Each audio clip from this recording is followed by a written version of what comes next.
Ever wish work was just, actually about the work? Instead of like office politics and other stuff. Exactly.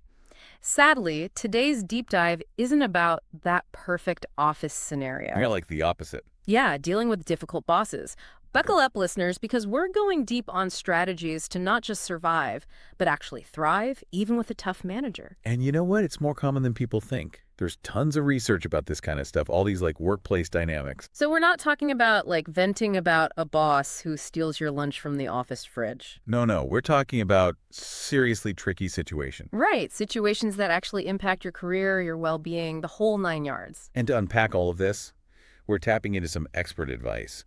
Think, practical tips, not just fluffy motivational stuff. Exactly, actionable strategies we can all actually use. So, first up, let's talk about keeping your cool. Easier said than done, right? Well, it's interesting actually. There's this thing called emotional contagion. It basically means our moods rub off on each other. Wait, so you're saying if I'm cool as a cucumber, my boss might actually chill out a bit too? It's totally possible. It's all about setting the tone. That's why professionalism is key here, even when things get rough. Right, because yelling back, probably not going to end well. Not usually the best strategy. So professionalism, check. But beyond just keeping our cool, how do we actually prevent these conflicts from blowing up in the first place? Communication, communication, communication. Yeah. So many problems come from unclear expectations. Like, seriously, I can't stress this enough. Oh, tell me about it. I once spent weeks on this huge project, totally thought I was killing it. And, Turned out my boss had something completely different in mind. I was devastated. ugh, the worst. That's why being super clear about expectations up front is key. What are the priorities? What are the deliverables? And how do we make sure everyone's on the same page? Well, there's actually a ton of tools out there, like Yes. project management platforms, detailed briefs, even just a simple follow-up email after a meeting. Oh, summarizing what you discussed. So smart. It's all about creating that paper trail. Right, so everyone's literally on the same page. Exactly. And that brings us to another crucial point.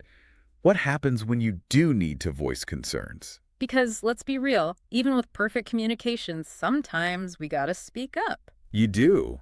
But it's a fine line between being assertive and, well, being difficult yourself. So how do we walk that tightrope? Give us the inside scoop. Focus on solutions, not blame. For example, instead of saying, you never give me clear instructions. Which, let's be honest, we've all been tempted to say at some point, right? Right.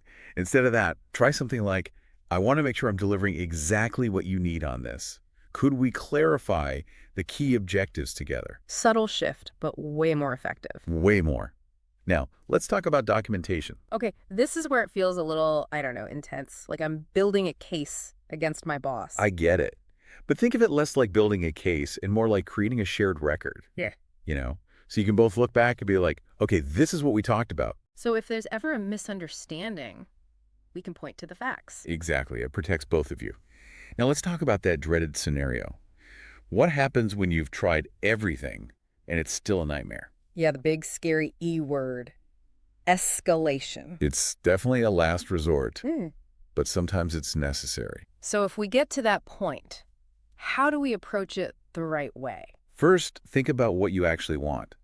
Is it to vent or is it to find a solution? Right, because there's a difference. Huge difference. If you're going to HR or higher ups, stick to the facts, bring your documentation, and focus on how this situation is impacting your work. And I imagine framing it in a way that shows how it affects the entire team, not just you personally, is probably a good move. Absolutely. HR's job is to protect the company as a whole. So show them how this situation is a problem for everyone, not just a me versus them thing. Right, be strategic about it. Exactly. This has been super insightful, but I imagine some of our listeners might be feeling a tad overwhelmed right now. Any final thoughts before we wrap up? Absolutely. Remember, dealing with a difficult boss, it's a marathon, not a sprint. Love that. Start small. Maybe it's sending that follow-up email after a meeting or practicing those assertive phrases we talked about, even if it's just in the mirror. Seriously, those little things make a huge difference. They really do. And remember, you're not alone in this. We've all been there. Sometimes just having these tools in your back pocket can make all the difference. So take a deep breath and go out there and conquer those workplace woes. You've got this.